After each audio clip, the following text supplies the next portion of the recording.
Well, I am live a lot earlier than what I usually am, but I wanted to jump on a live stream at least for an hour, and this is probably the only time I'm going to be able to do this, as today is going to be a very busy day.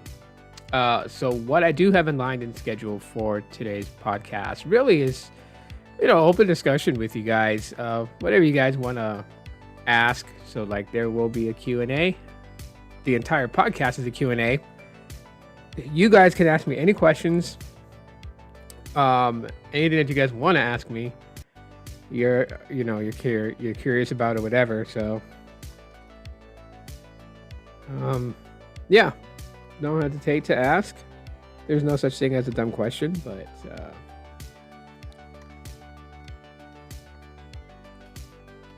just type this comment in real quick.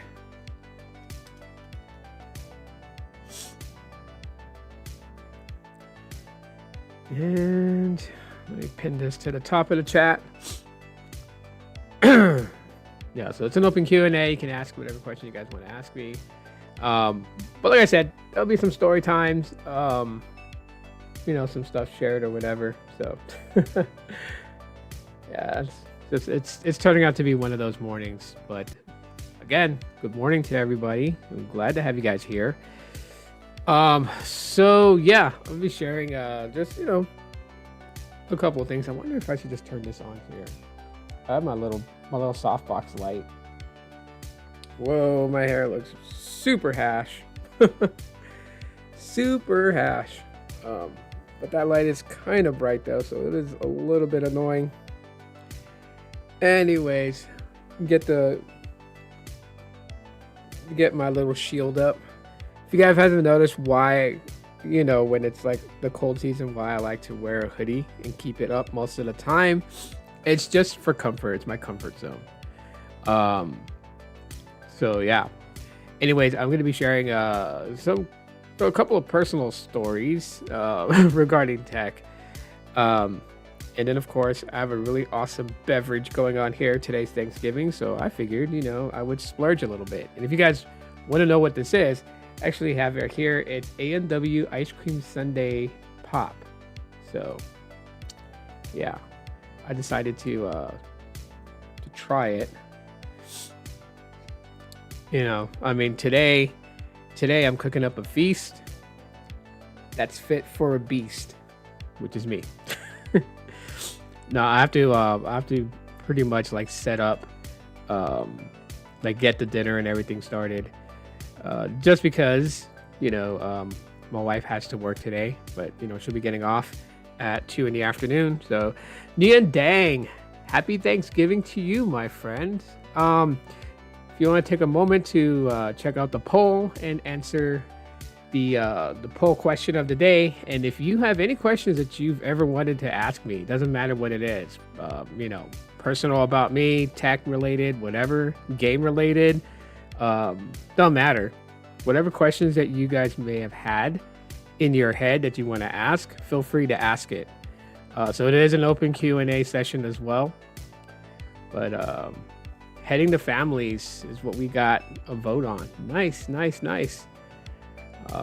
Are you currently traveling right now, or have you already gotten to families? Or is family live in the same city nearby and everything like that?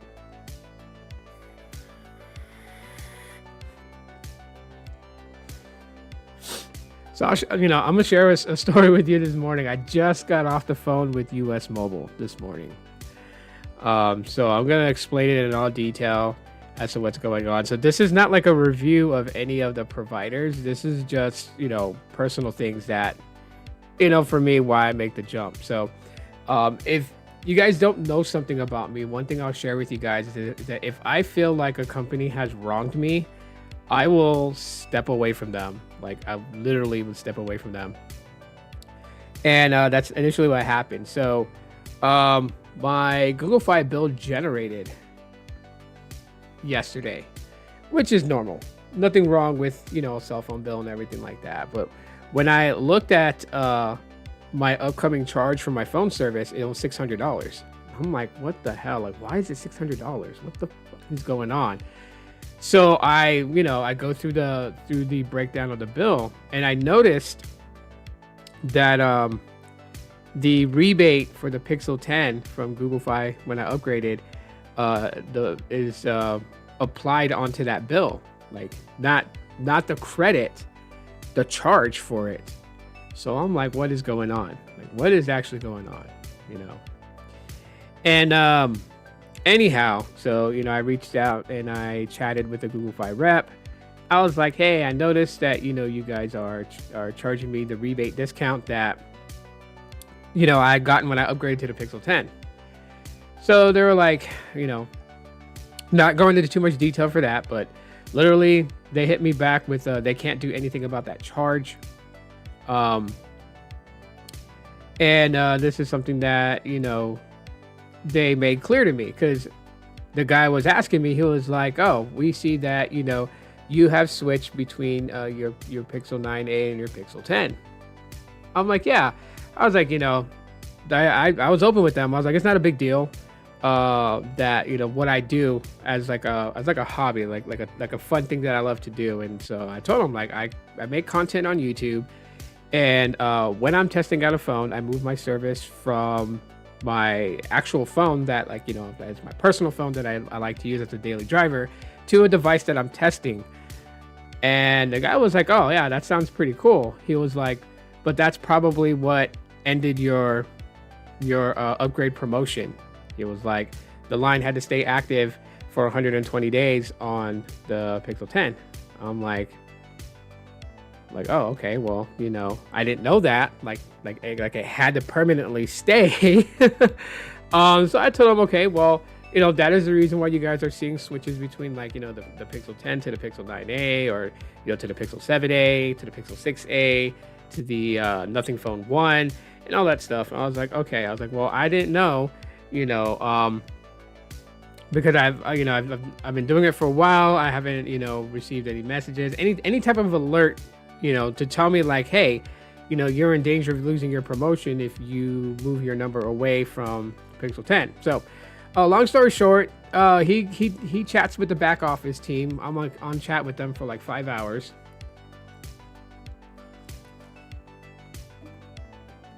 And then I'm told there's nothing they can do. So the charge is going to stick. And I was like, okay. I was like, well, you know what? Just go ahead and bill me out for it.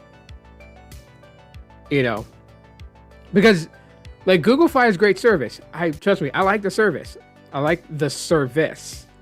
The way that they handle business sometimes, to me, is just a little like, I don't get them at times. It's like if I want to pay off a phone, right?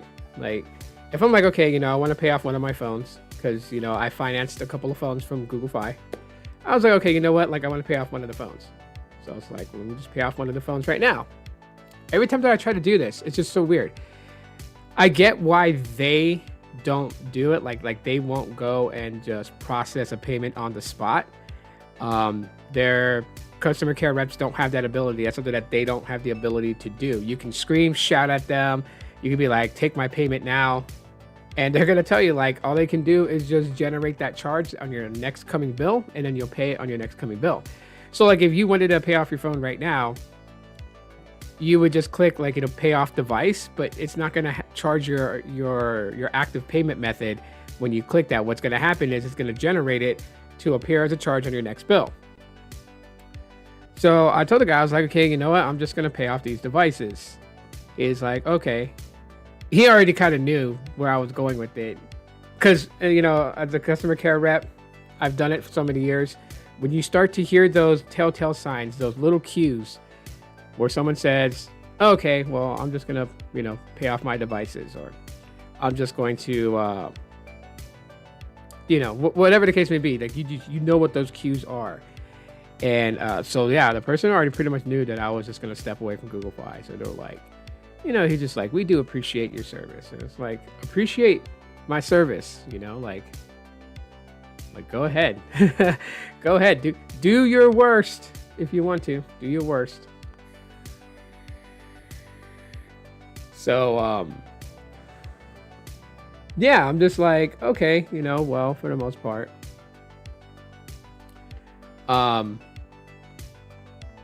you know, like I'm just like fed up with this the run around and stuff like that. So yeah, I'll be closing my Google Fi accounts. They're gonna bill me out for the phones that I have, and then yeah, like done. So I made a switch over to US Mobile. So I'm back on US Mobile. Reason why was, AT&T does pretty good over here where I'm at, where I live at. So I went ahead and signed up on their $25 starter plan, which is unlimited, uncapped when you choose Dark Star. So that's the one that I went with, and yeah, I had a little bit of a holiday freak out with them. Are you going to Black Friday this year, and what are you going to buy? So I don't attend Black Friday. I don't do that because I've never been a supporter of Black Friday. Like I get why people do it because, obviously the deals and stuff like that. Like they have literally turned the Friday after Thanksgiving into like an additional holiday. And but I think it's a little messed up because like traditionally in my family, Thanksgiving is like 3 days. So it's like Thursday, Friday, and Saturday. And the reason that it's like that is because, like I said, in my household, I cook up a feast. And this feast is going to last 3 days if everyone steadies their pace at eating. If everyone's just banging the hell out of all this food, it's going to be gone probably by the end of Friday. Which this year we're not doing a really big dinner because we're not having any extended family over. Like my sister-in-law works today, so she's not going to be coming over for dinner.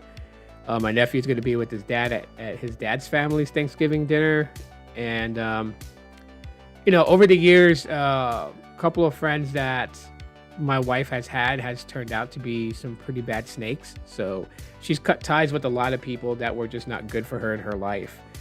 Usually we would have them come over for Thanksgiving and eat, but no additional friends, no extended family coming over. So it's just me, my wife, and my second oldest son, and my 3 younger kids. So 6 of us.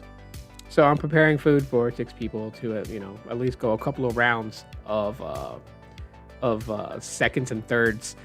So no, I'm not, but for the most part, going to like a actual location like Best Buy or Walmart for like a Black Friday sale tomorrow morning is not in the cards for me. What's going to happen tomorrow basically is just, me and my kids will probably head to the park or we'll probably go hiking. We're about to pack in some pounds, so I got to make sure that I don't tack it back on, which is actually funny as hell because my wife showed me a photo 2 days ago of myself. She took a picture of me back in 2013, and man, was I heavy looking.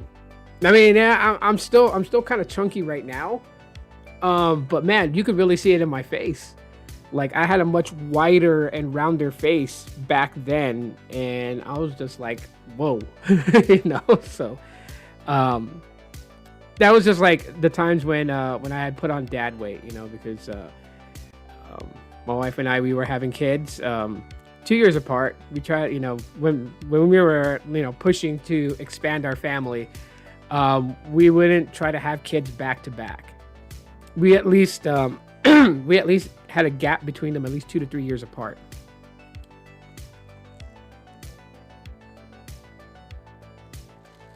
So right now, I have a 15-year-old. So my second oldest, he is not biologically mine, but he's mine because I raised him since he was 4. But he just turned 20 on the 25th.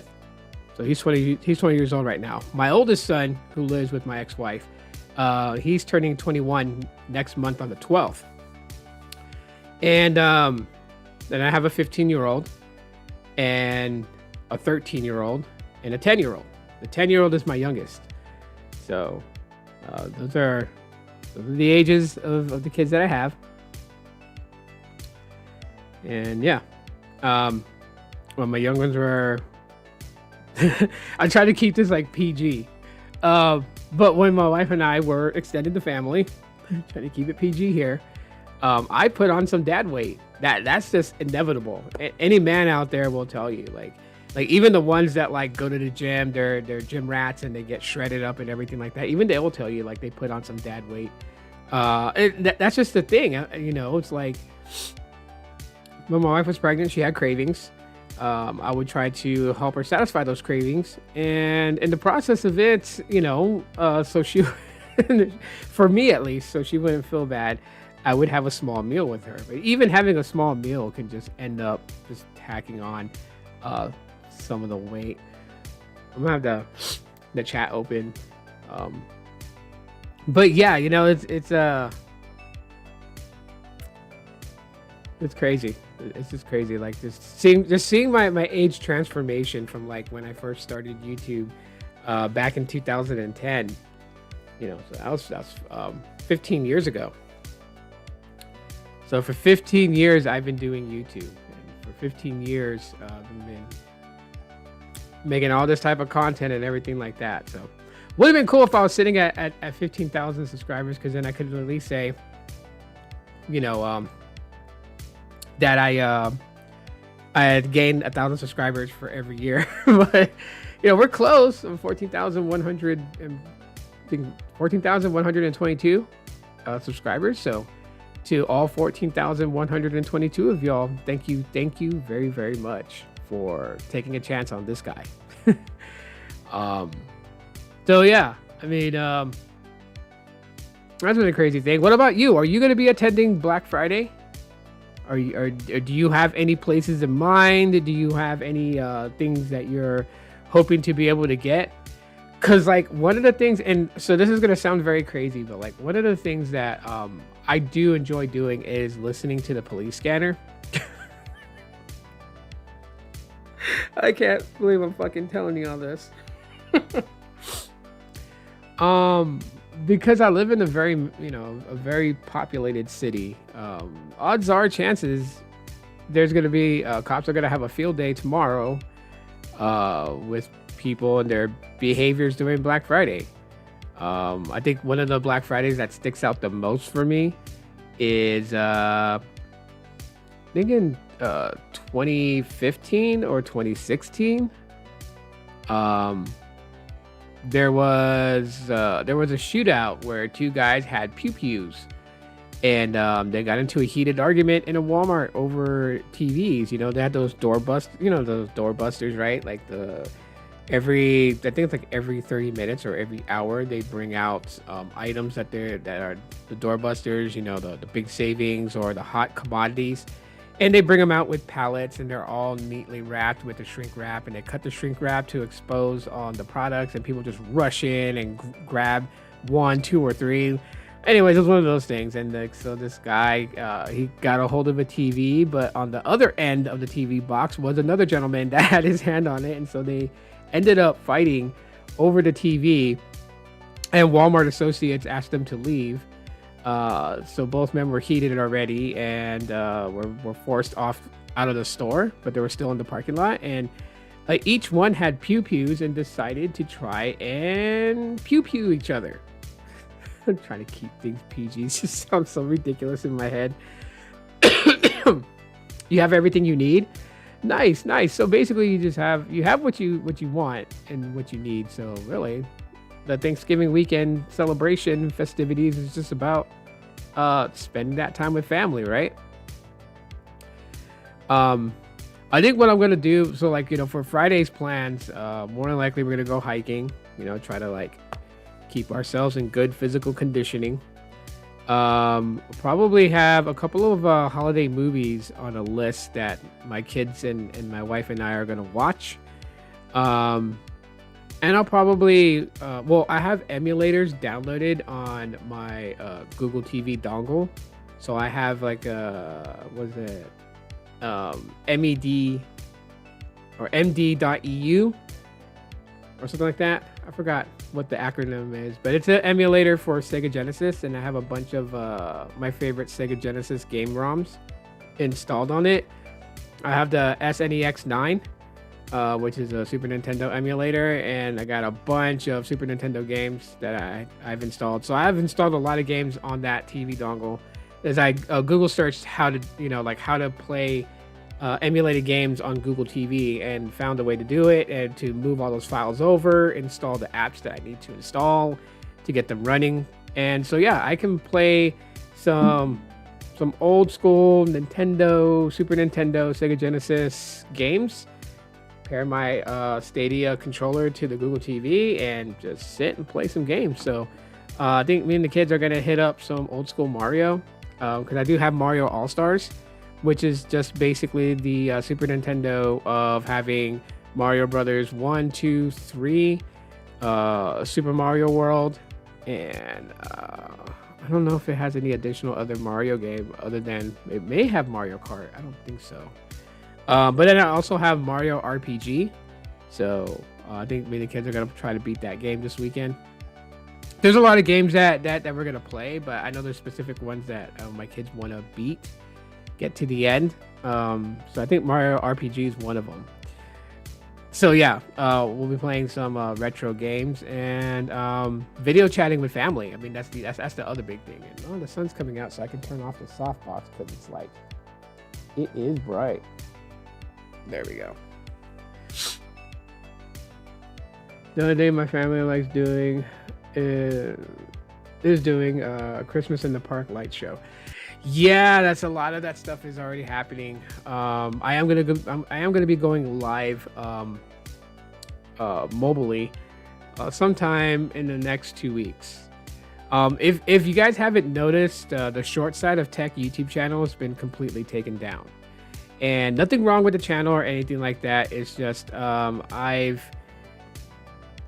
found a theory on how to make short form content on the same channel you make long form content for, and not have one hurt the other side, if you guys get what I'm saying. And so I'm trying that out. I'm practicing. I'm seeing if it works, and if it works, that method works, then yeah, short form content will be here. For those that like short form content, there's those that like long form content, and so I'm not gonna ask people to choose one or the other. I'll just, and if it damages my channel, like, beyond repair, I'm still just gonna upload long form and short form content. But for those people out there who like really depend on their YouTube channel, I'm gonna let them know if this method works, because that's one of the things about short form content. It could ruin your channel. If you have long form content on there, it could ruin it.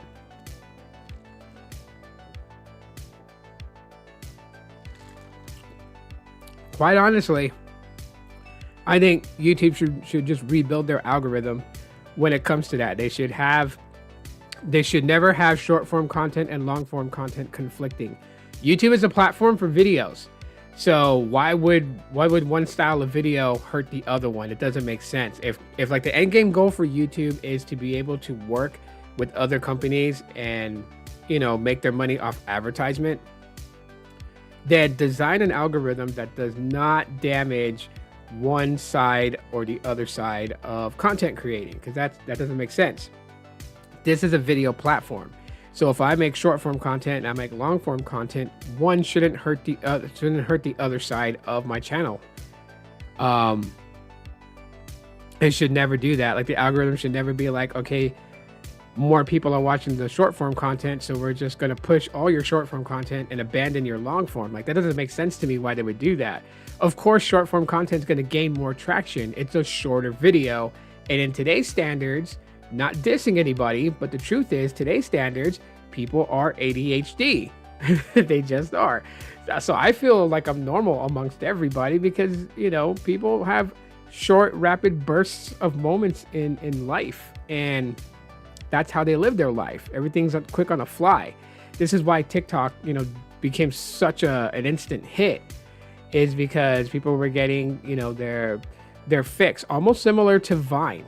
Because Vine, I call Vine the original TikTok, because Vine, you would make, 10-second clips and post it. People would watch it, right? All TikTok did was just create this style of watch and scroll, right? The doom scrolling, the video doom scrolling. You just scroll and scroll and scroll through countless videos, and you just, you know. So that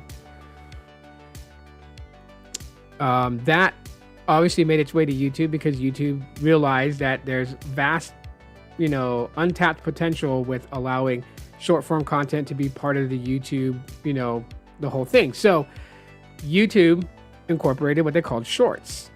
They were originally going to call them reels, but then Instagram was calling theirs reels. So fun fact, if you guys didn't know, way back in the day, that's why they have a sticker that says reels. In YouTube, if you do any YouTube editing, you guys may have remembered there's like a sticker that you could have placed in your video, and it says reel, as in like a movie reel. And that's just because that's what they're initially were going to call it, was YouTube Reels, but then Instagram pretty much like beat YouTube to it, so they just called their shorts, you know, basically short form content. But yeah, YouTube really needs to fix that aspect. They shouldn't make people choose if they want, you know, long form content from the same creator push because, you know, they originally found the creator through YouTube Shorts, because that's the reason why I didn't like running two different channels. Like, first of all, I don't really like running two channels anyways because it takes so much time away from my family, and I just want to focus on one channel.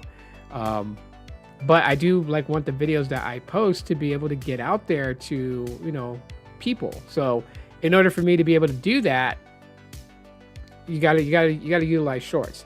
That's one thing that I noticed, is that when I make a video, like it could be a 5-minute video, 10-minute video, whatever it is, when I make a video and I upload it for you guys, and then like I'll wait like an hour or two later and I'll upload a short video for shorts and then tie it to the long form, which is why if you watch some of my short form content, you'll hear me say that there's a video linked to this for the full explanations. Go check it out.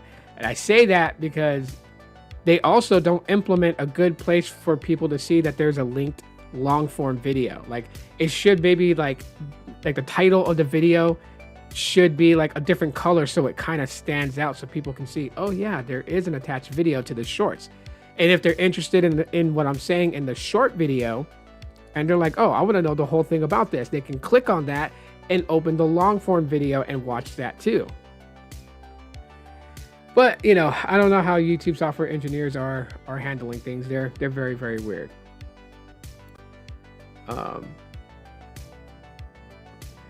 So let's see. Okay. And yes, I did switch to US Mobile.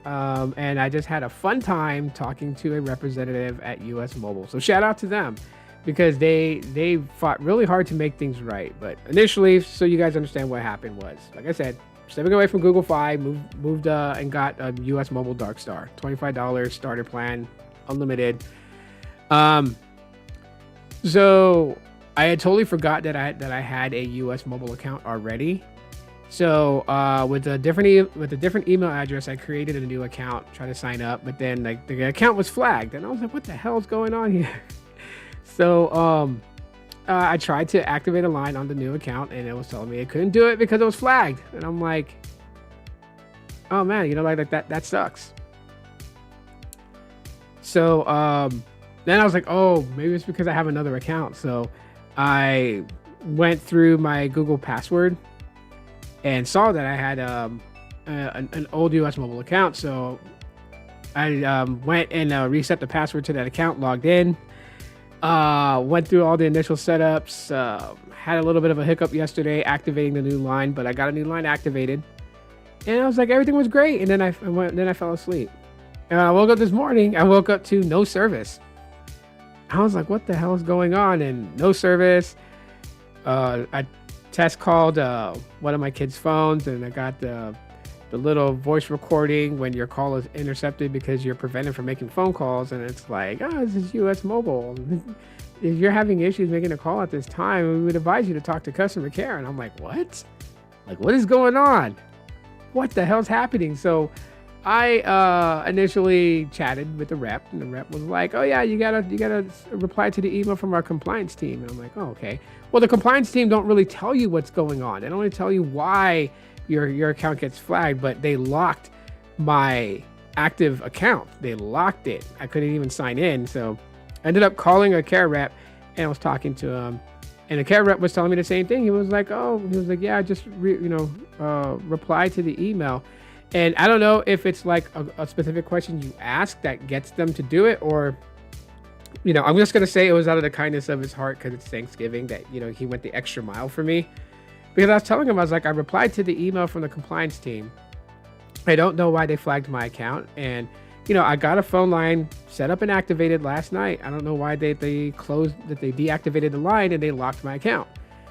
And he was like, I'm going to send a message to the compliance team. He was like, to stay on the call. So, even if I was like mad, I was already furious. No one likes to wake up to having, their phone service deactivated after they paid for it.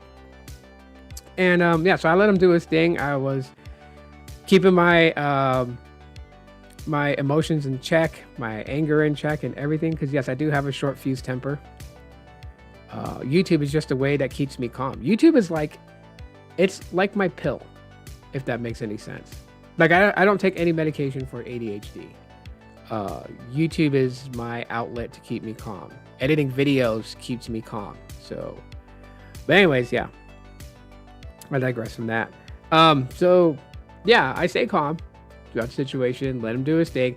He gets back, he actually reaches out to the compliance team and he chats with them on his end. And then he's like talking to me and he's like, did you create, do you have another account with the same name and everything? And I'm like, so I explained it to him like, yes, like I tried to sign up for service yesterday and I got hit with, my account was flagged. What up, Anthony? Happy Thanksgiving to you. Check out the poll question, answer, and then of course this live stream is an open Q&A. So if there's any questions that you want to ask, whether it's non-tech related or tech related, go ahead and ask away, and I'll answer them. But anyhow, yeah. So the U.S. mobile rep was like, chatting with compliance, and he tells me, if I created another account with the same name and credentials and everything, and I was like, yeah, and I gave him the email address that I used, and I was like, I figured it was flagged because I was using my wife's debit card because I initially was using mine, but then when I was trying to sign up for the first time with mine, it was telling me there was a problem with my card. It wouldn't accept my card, so I used my wife's debit card. And then I was thinking, okay, maybe because the name on the card doesn't match my name, they flagged it or something like that. But it wasn't that. What I had found out, the guy explained to me after he chatted with compliance, and they were like, okay, the new account you created, we have to close it because it's causing it's causing conflict in our systems. So we're just going to close it, but we just want to confirm with you which account you want closed. And I was like, so I gave him the email address and had him close that account after verifying the email address with the rep, and had him close the account permanently. So I guess because I had an original account with US Mobile, when I created the new one, the credentials matched, so it flagged my new account because it was using my name. So US Mobile does have, I guess, an ID theft protection because it flagged that new account and it wouldn't allow that new account to activate any lines of service, which I appreciate. And so because that account got flagged, when I realized that I had an old account, I logged into it. I logged into that account and I was trying to set up an active line of service, but because I had that new account with my name and everything, my old account got flagged. So they had two accounts with my name on it, and they had them both flagged, and they were all on hold. So he chatted with the compliance team while keeping me on the phone, and I kept telling him, because he had to check in every 2 minutes. That's customer care rule. Like, you can't have dead air and you can't have silence on a call. Like, you have to, you have to be engaging with the customer. I don't know why these companies do this. I do know that with Boost Mobile, they tell you, like, if the customer tells you, like, hey, you know what, do what you got to do, it's totally fine. I'll stay here on hold. You don't need to check back in with me. If the customer says you don't have to check back in with me every 2 minutes, then the rule of thumb is every 5 minutes. Every 5 minutes you pop on, you give the customer an update, but you don't have to come back in every 2 minutes, because that could be a little, little annoying, a little invasive, and everything like that. So yeah, anyways, he was doing, this rep was doing it every 2 minutes, and I was like, okay. And I was like, yeah, take your time. I kept telling him, like, take your time, take all the time you need. We're in no rush. I want a one and done resolve. I don't want to make you rush to do things and something, a mistake happens. Anyway, so long story short, they got the line that I activated last night. They got it reinstated, so service is working again. Phone calls, texts, RCS, all that stuff is working again. Data is working. And then so right, yeah, I'm on the Dark Star plan using that. Now, I could add an additional line because US Mobile does have this thing where like if you need to have two network connectivity, they will allow you to add on the multi-line. Okay, now for the starter plan, I believe the multi-line costs a little more. I don't think you can do it. It's one of the two. I'll look it up later because of course I'm going to review US Mobile again. But I don't need to do that because one of my YouTube family members, Brandon, as he had like multiple T-Mobile lines, so he allowed me to to have one of his T-Mobile lines to test out, to do 5G speed testing and stuff like that on other social platforms. So I don't need multi-network connection because I have multi-network connection. And I posted on social media last night where I shared a picture where the DS was actually working. So I got a little notification that told me like where I was at last night doing last minute Thanksgiving shopping. It was like, okay, you know what? Like AT&T signal here is weak, so we switched you over. And I took a picture and I circled it in red because the T-Mobile eSIM, the name of that line is Pink Thong.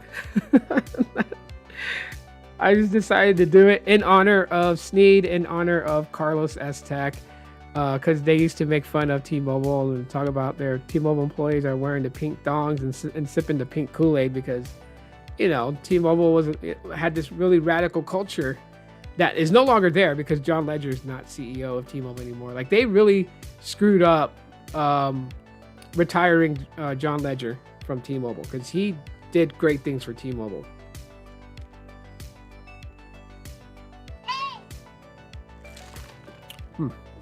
That is my notification tone because yeah, I am a fan of Zelda. I mean, you'll see why. Here, I'll show you guys what my home screen and stuff looks like. So let's keep my beanie there on the side. Yeah, if you guys want to see what my home screen looks like. So that out the way. That is my lock screen. And then, yeah. The Fierce Deity link from Majora's Mask. So it's got the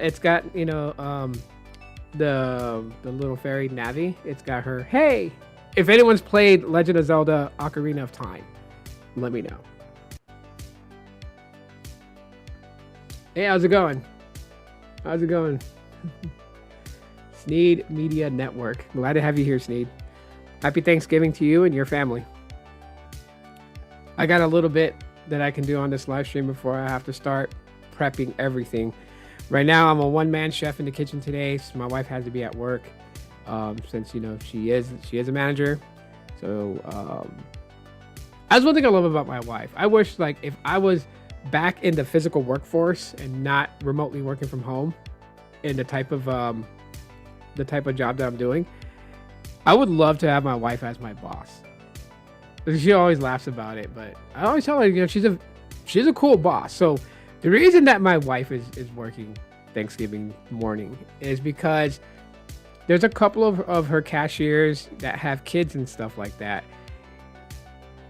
She wanted to make sure that she can give them Thanksgiving Day off, so that way they can be with their kids and be able to, cook a meal for the family and stuff, So she's running on a skeleton crew, and yeah, she's running 3 different positions. So she's the front end manager of her store.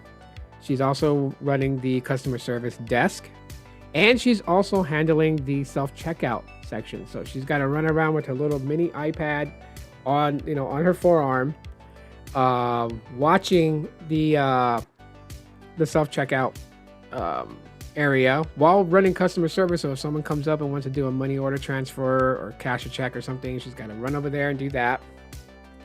And she's on one of the lanes doing customer checkout. Oh, nice. Your wife is working too? Yeah. Things aren't how they used to be way back in the day. At least for me, I remember when I was younger, Thanksgiving Day, parents would have off work. Like jobs would make sure that families could be home together for the holidays. Now they don't care. Now they could care less. They'll make you work. But that's the way that society is today, right? Like society makes it to where even those that are living, around the poverty line or under the poverty line, like both parents are required to work a job in order to provide for their kids. So the kids have no stability or structure in home because neither parent is there. So children are raised by TikTok app, Instagram app, YouTube app, their mobile smartphones, their tablets, or the resident Karen in the neighborhood who seems to be in every kid's business and everything like that.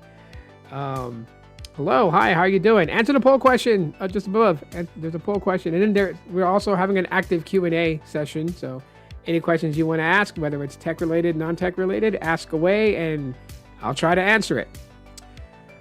But anyways, yeah, so she's at work. So I'm like, hey, I wish I had you as a boss because you're very understanding and whatnot. So job just over broke. Yeah. But I am, I'm kind of sad to see 2025 go by so quickly, but then again, I am not sad that we're entering 2026 because 2026 is going to be a banging year. I am excited for a lot of the adventures that my wife and I, we spent the better half of 2025 planning for a change up in lifestyle, a change up in, goals and dreams and everything. And we started to put things together that were like realistic. And then we had like our dreams, like something that doesn't seem too realistic, but is obtainable, that won't, effectively, that won't impact our kids and their growth and development and everything like that. Because, you have to take those, when you take risks, the risks have to be calculated because your children, they hang in the balance of what you're doing. And so my wife and I put together an idea that we're going to execute for 2026. Obviously, this is going to be really big in financial gains. It's also going to be really big in personal development gains. So what my wife is doing is she is entering a program to get her nursing degree and to become an RN, a registered nurse, which makes a hell of a lot of money compared to what she's making right now. And she's always wanted to do this, and I'm like, if you don't do it, if you keep saying you're going to wait till the kids graduate high school and stuff like that, you know what? Like for the better part, it may not come to fruition. So let's just do it. We'll figure out a way. Life is like one of those, those little Chinese puzzles, right? The little box with the nine squares with graphics, and one of the squares is like blank, and you gotta like shift them around. That's what life is. You just have to switch stuff around to make things work. So she is gonna talk to her division boss, and then ask them if she can work a 9-to-5 schedule. And I'm like, not like like she wants to work an 8-hour job, like literally working from 9 a.m. to 5 p.m. because the program that she wants to enroll into is a night program. And so it's cool. The first 3 years is handled by them. They take care of all the financials through this program that she is enrolling through. They take care of everything, her books, her tuition, everything like that is covered. All she's got to do is maintain a certain GPA as she's going through the 3 years of these courses. On the 4th year, it remains that the tuition is covered by this program as long as she is actively working at one of the hospitals they are associated with. So, and they don't take it out of her pay. So when she's working at this hospital, doing what she's doing, she's still going to make a paycheck. It's just because she's actively working there, they'll cover the rest of the rest of her program. And then by then she would be at that point, because it's a fast track program. So by then she would have been qualified with her degree in nursing and be a registered nurse. Which, if those who don't know, in the field of nursing, CNAs are like, the entry into nursing positions. So they're the ones you see a lot of going in and out of recovery rooms and seeing if you're okay, bringing you cups of ice chips, or bringing you apple juice, or just handing out your medications that doctor prescribed while you're in recovery. And the RN is like their manager. So the RN does the same duties as they do, but the RN is the one who like pretty much is like the manager who oversees that department of CNAs. So that's what my wife is trying to get up there to be. And I was like, are you going to go into the maternity department where you assist the OB doctor in deliveries? And she was like, maybe. I'm like, well, hope it doesn't give you baby fever, because I'm done having kids. Like my youngest son is the youngest. He's the baby of the group. That's the way it's going to stay. Is it local to the United States? What do you mean by is it local to the United States? Nice, hope it goes well. Pharmacy is another good line of work. Yes, pharmacy is. Pharmacy is. I have, well, she wasn't my friend. She was my wife's friend. But I mean, she was cool with me. But anyways, one of the people that my wife knew, she went and, she went to schooling for pharmacy to become a pharmacy tech. But she never applied it. Like once she finished school, because we went to her graduation, once she finished school and everything for it, she put, I think it was like 10 applications in various different companies to work in their pharmacy company, the pharmacy departments. None of them wanted to take her on, and so she just completely gave up. She's never tried to go back in. Like, she got a job working for one of those urban clothing stores. Over here it's called K-Momo. That's what they call it. It's Korean owned. And they have like a good amount of young kids fashion style stuff, like hip hop, urban style clothing. So she got a job there, and she moved up the ranks to becoming a store manager. And so she stuck it out. And I'm like, I've always thought to myself, like, did you stick it out because you got a title of store manager? And does that title mean anything to you? Because you can try to push and find something in your pharmacy, like, with a pharmacy from a company, and get yourself in the door while you're working at this clothing store. I am from China. Oh, okay. So if you're asking if I'm from the United States, yes, I am. What part of China are you from? And you guys are ahead. So it's like, what? It's the 28th over there, isn't it? It's already November 28th, so November 27th, Thanksgiving already passed for you guys. Anyways. Yeah, so pharmacy is it's a good company too as well. Yeah. And as far as like China being a day ahead, I kind of figured that because I have family in Thailand, and they're a day ahead, and obviously Thailand is south of China.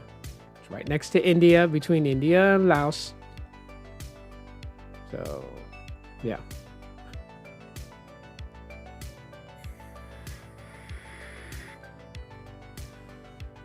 It's like funny too, because when people, like, every time that I tell people I have family in Thailand, they're like, oh, they always assume Bangkok for where my family lives at, and I'm like, no.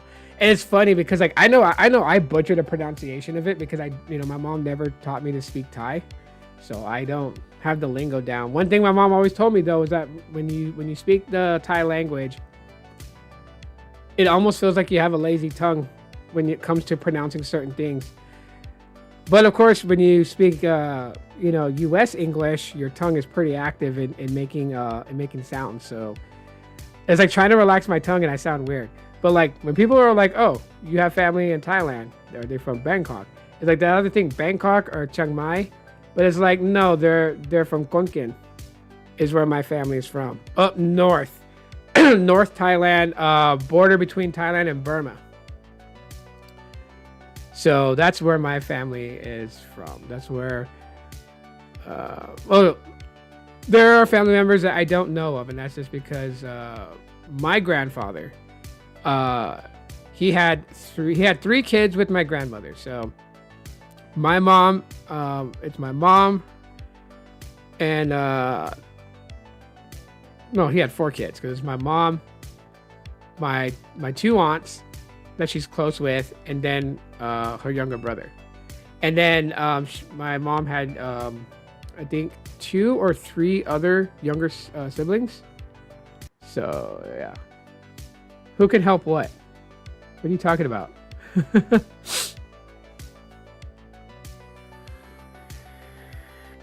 So anyways, yeah, my grandfather was married several times.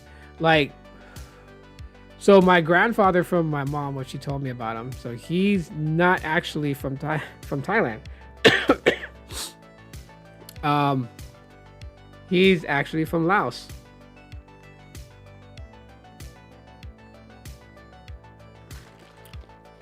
So like my mom, she spoke multiple languages. Of course, her native language was Thai, but she also spoke Lao and English, and she knew I want to say Mandarin. She knew a little Mandarin, not a lot. Like she couldn't go to like China and just full on conversate, but like in Asia, it's such a different thing because even I was naive to kind of think this way when I was young, but I was thinking, those that are from China that are Chinese speak Chinese. Those that are from Korea, they speak Korean. Thai speak Thai. Vietnamese speak Vietnamese. No, actually, it's not like that. Especially between South Korea and China, because they are the countries are right next to each other.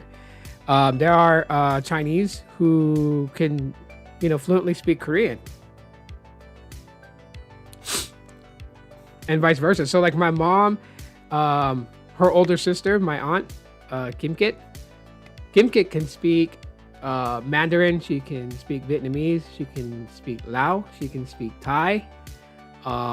So yeah, she can travel all across Southeast Asia and have no problems communicating with people. But my auntie's also a fortune teller, so that's what she does. Like she has her own TikTok account, and she has she has recordings of like when she does like readings, like the tarot card readings, palm readings, energy, like she can feel energy around people. So she does that for a living, and like I love my aunt Kim Kit very much, very much. I feel kind of like tough and bad for her, just because my cousin, my cousin is like heavily influenced by her dad, and so she has this belief that her mom abandoned her, which was not the case. My uncle was just an asshole and hid her from her mother. So she has all this this bad bitterness towards her mom. And so like, yeah, my auntie, she still lives in Thailand, and she lives at home with the family on the weekends. She travels all the way to like major cities like Bangkok and Chiang Mai. She goes to those places because that's where a lot of tourists are, and she does her psychic readings, or what it's called. And then so she drives like 6 hours to get to the city, stays in the city for like 5 days, and then goes back home on the weekends. And yeah, I love my aunt very much. She took care of my mom on my mom's last moments before my mom passed away a couple years ago. So like this time of the year is always a tough time, because we have the holidays, we have Halloween, and we have Thanksgiving and Christmas right after, and several days before Halloween is the anniversary date of my mother's passing, and then Christmas is hard because the last time that I saw my mom in person when we were together was Christmas of 2016, when she came and she spent 2 weeks out here for Christmas, and she got to meet my young kids. She got to meet my current wife, and we celebrated her birthday also too. So because she left back to Hawaii, I think a few days after her birthday, which is January 9th is my mom's birthday. So that was the last time I saw my mom. So like it's good, it's joyful, it's happy. I'm not sad about my mom passing because she's not suffering in this world, but I miss my mom very much. Like my mom and my dad are the people that I would go and talk to just tell them how like I felt about things and get their insight about anything that I was going to do in life. So like I'm very close with them. And my mother has since moved on. My father believes that he's next because a fortune teller in Thailand, when he was stationed there, had told him that he was going to pass at 75 years old. And hence, my dad is 75 currently. and he turns 76 next year in the beginning of the year. And so far I text my dad every day. He tells me he feels fine, he feels healthy, he feels great. I'm like, but even the ones that feel like they're 100% perfect could, hey, you don't talk to me like that. But like even those, and they can, you know, they can feel, you know, they can just go peacefully. Let's see. The Helium mobile card I applied for is out of signal and requires local data usage in the United States. It does. Helium mobile is US based, so I believe they do have a small thing of a small thing of, like, you know, what do you call it? Like international usage. But yeah, I registered WhatsApp with this card, but Telegram cannot log in. The card has no signal, cannot receive the verification code. Can anyone help me? No, I don't think anyone can help you. And a lot of people are very weary about doing stuff like that. Like if you're going to ask people to sign into your WhatsApp or sign into a Telegram, no one's going to do that. Just because there's so many scams that happen.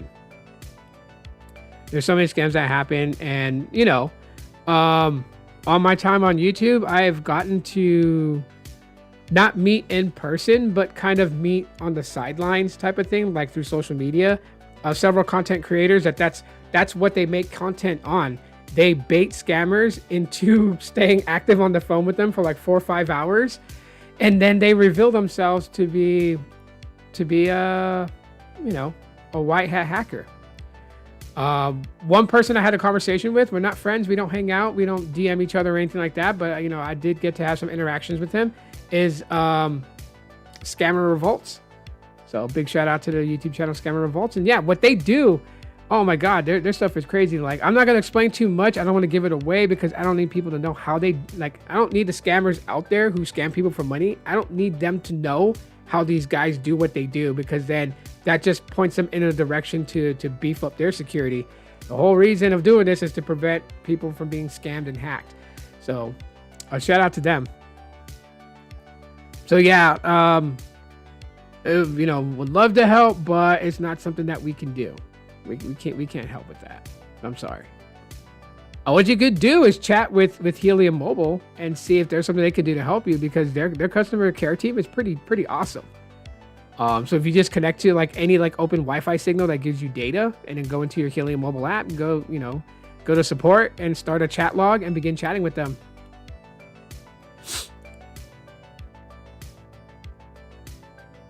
Lost your brother on Christmas 2 years ago. Yeah. I appreciate that, Anthony. I really do. Like I said, I don't feel bad that my mom is gone, you know, because I had to, you know, in the last 4 years before my mother passed away, you know, I've been open about this on podcasts, talking with everybody, but like, you know, she suffered a major stroke. That's what took my mother out of this world. In total, she had 4 strokes, and she shouldn't have survived the second one. The second one was like the major one. That's the one that like took away her ability to move. Like half her body went numb. She had to rehabilitate herself. She, my uncle, he built, like, he took some bamboo and wood and he built like, you know, like a path, because my family in Thailand, like they live on farmland, you know, so he built this pathway where he lined it with like a wooden bamboo fence, and my mom could use it to kind of grip and kind of like, you know, hold her weight up. And so that's what my mom spent all her time doing, really, was walking, learning how to walk again. My uncle, he got my mom a dog, so the dog would go on walks with her to protect her. Because like out there in the country, I mean, yeah, you know, people always like joke around like, oh yeah, you know, they got rice paddy fields and stuff. Yeah, they do. But like, yeah, I think those rice paddy fields, those are good grounds for snakes. And in Thailand, you don't kill snakes because snakes are considered to be lucky. So yeah, the dog, it was there to basically, you know, if there was like any issues or anything, the dog would protect my mom. You know, so the second stroke took her ability to walk, and she was on the right path to to getting back to being able to kind of start having her motor skills come back. But she fell, and like my mom is stubborn, so she didn't live with my aunts until she could no longer move again. That's when the decision was made, because there's nothing my mom could do to fight it. You know, that my uncle came, he packed my mom's stuff from where she was living, and he took her to my auntie Kimkit's house. And there, my auntie Kimkit, my auntie Unlung, both took care of my mom until she passed. So they stayed by her side, taking care of her, bathing her, feeding her, doing all that stuff. It was just, when it happened, it was just tough because now I've already shared this part, you know. But like the last video call conversation we had, because my auntie has Facebook, so we called them Facebook Messenger. It was a 3-way call, so it was my sister, it was me, and it was them. I was like really tired, you know. I was doing a lot of Amazon Flex, and then, you know, like I was like working during the day, doing Amazon Flex at night. My wife was working during the day, and you know, it's actually her Flex account that we do, and I go with her to protect her, because sometimes Amazon just be on some bullshit. They send her out in the middle of nowhere to deliver a package, and I'm like, I don't want her going on these things alone, because if something happens and there's no one there with her, then, you know, who's gonna help her? So I always ride along with her. So I was tired, and I know we were talking. Well, my sister and I were talking. My mom couldn't speak anymore. Like, she couldn't say any sounds that we other than grunting and stuff like that. She couldn't say words. And so we just always had it set up where we would do a video call twice a week, and we would talk. We would just say whatever's going on. Like, I would tell my mom about, you know, new videos that I posted on YouTube and what they were about, vocalizing it so she could hear my voice. And then my sister would talk about, you know, what she was doing in school, because my sister went back to college to get her business degree, and so she was talking about that. You know, shout out to my sister. Finally, she made it. She is considered a millionaire at this point. And her and my brother-in-law are doing good with all these properties that they're buying up all across America. So that's what their thing is. They've found a passion in business for real estate, and so they've bought up a lot of real estate property. Some are property that's being rented out to you know, local people in the area. Some of them are houses that, you know, they're going to probably renovate and flip. But, you know, right now their net worth is at $1 million, and so big shout out to them. And you know, so my sister was talking about her adventures reaching to that goal where she's at right now in life. And my sister said the one thing, and like, I don't hate my sister, but I just never thought that, you know, like, life would put it so in line. So cutting the suspense shit out. What happened was, at the end of that conversation, like, we were telling my mom, we were gonna call her the next day. We're like, we'll call you the next day. We'll have a longer conversation and everything. And I was gonna show my mom my kids' Halloween costumes. And then, you know, my sister started to cry because she hated to see my mom suffer. And all that crying made me cry. But my sister said one thing to my mom before we ended the call. She was telling my mom that if my mom was in too much pain, like, she was telling her, she was like, Mom, she's like, if you're feeling so much pain, I want you to know that we are okay. That, you know, that's what she was telling my mom. She was telling my mom, like, you know, that she was okay and I was okay. Like, she doesn't need to worry. She doesn't need to hold on. Her kids are going to be fine. We just want her to not be in pain. She tells my mom, she's like, if you feel like you need to go, it's okay to go. Don't hold on. We don't want you to be in pain. We love you so much. We don't want you to be in pain.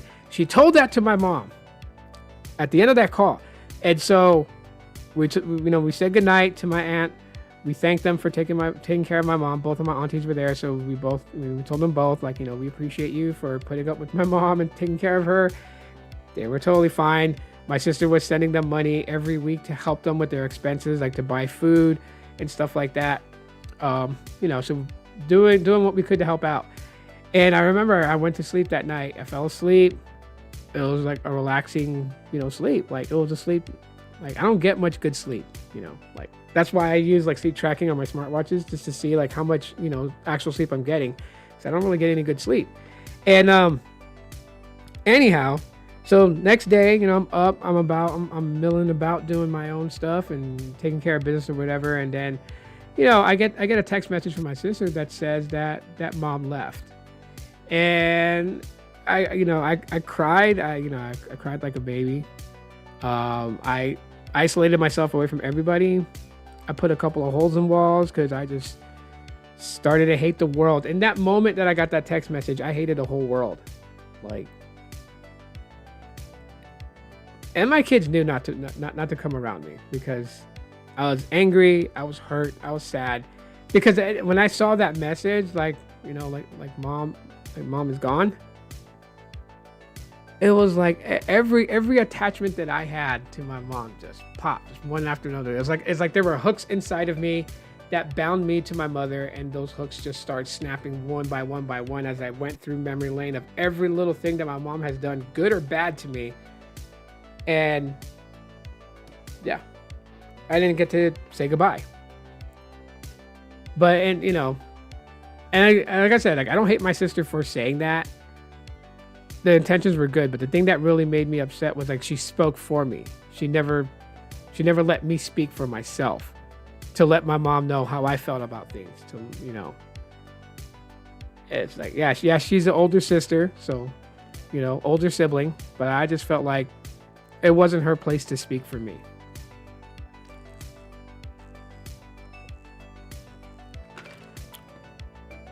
And I wasn't gonna argue with her on a video call with my mom, so I held in my anger. And I think that's a little bit of resentment that I have towards my older sister, was for that. You know, she recently came 3 weeks ago. I took her to go see my dad. She wasn't the best guest. You know, I don't know what was going on in her head or whatever. I'm not going to make any assumptions about it, but she was pretty judgmental on my family. Let's just put it that way. And it kind of hurt me because it's like, that's my family. Like, that's my wife. That's my kids, you know. I know that she had a heart-to-heart talk with me and everything. And like, you know, I'm not doing as well as her. And sometimes she feels guilty for like having this good life she's having, and then she like looks at her younger brother and it's like, oh, he's not having that good life. And it's like, and I tell her, it's okay. Like, you don't have to feel guilty because you and your husband worked hard to gain a better financial status in life. Like, I'm not gonna sit here and be, you know, one of the crabs in the barrel type thing. I'm not gonna go and try and pull her back down from her success. I want her to be that successful, and I want her to be that financially free, is what I like to call it. Like, go ahead, take trips, do the thing, post it on Instagram, post it on Facebook, be happy about it, frolic in the enjoyment of the fruits of your labor. I'm not gonna sit there and be like, oh, now you think you bad because, you know, you're living up the life. Like, no. I was like, life is never fair. That's the lesson my father always tried to teach me and my sister. It was like, life is not fair. It's never going to be fair. So let's stop holding this thing where it's like, where she wants to cry and be like, it's not fair that, you know, because she's seen the way that I live. Like, it's not that I live, you know, like terrible. I'm not a hoarder or anything like that. But I can't live in places like Scottsdale, Arizona, that's like gated community with a lot of wealthy people. Like, I'm not wealthy. You know, I live in the metro city area. There's shootings nearby.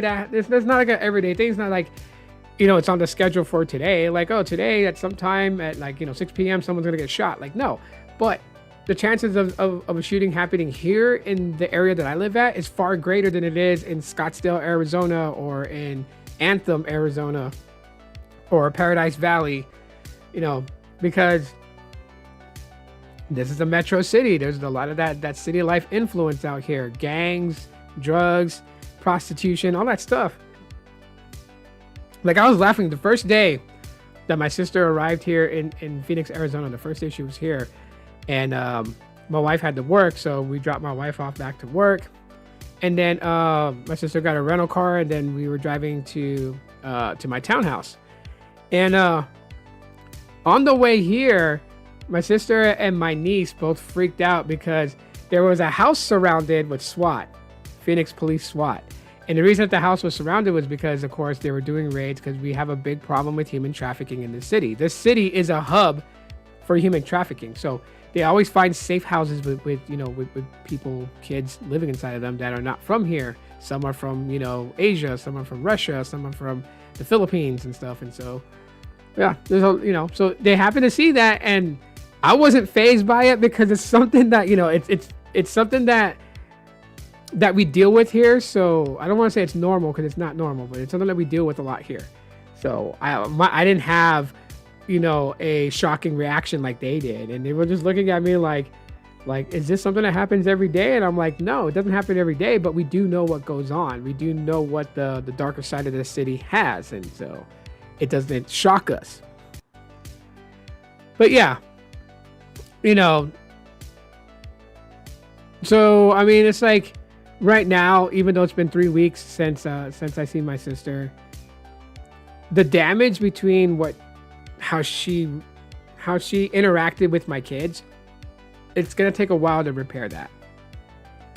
And it sucks to say that, but the things that she critiqued them on pretty much hurt them. And of course I had, I'm dad.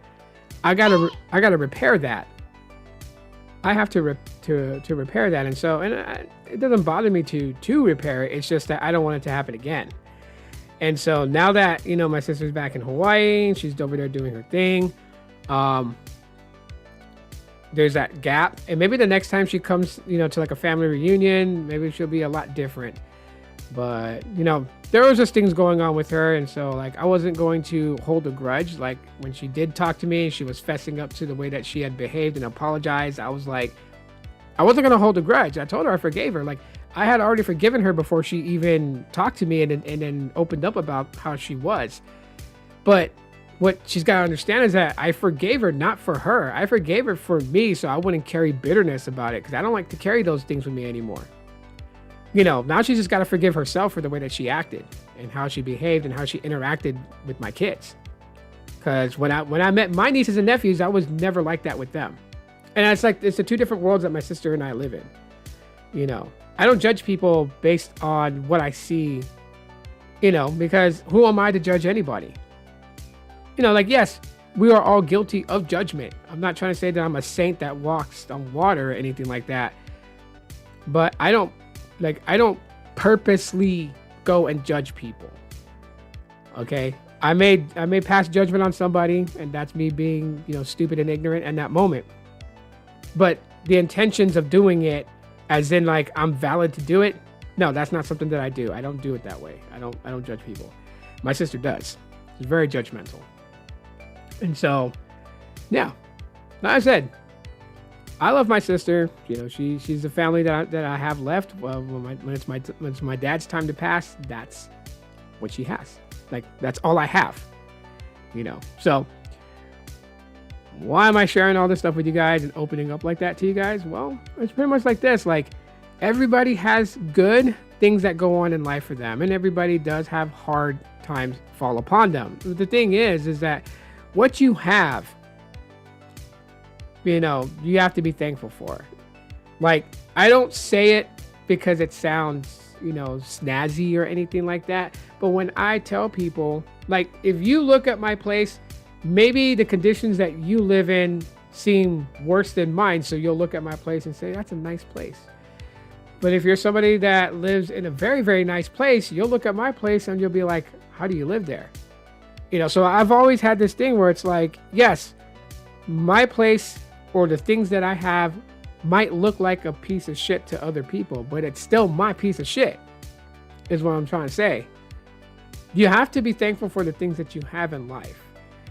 You can't just take everything in life for granted, and quit worrying about what other people have that you don't have, because you're always going to be on that hamster wheel chasing, the hamster wheel of life where you chase.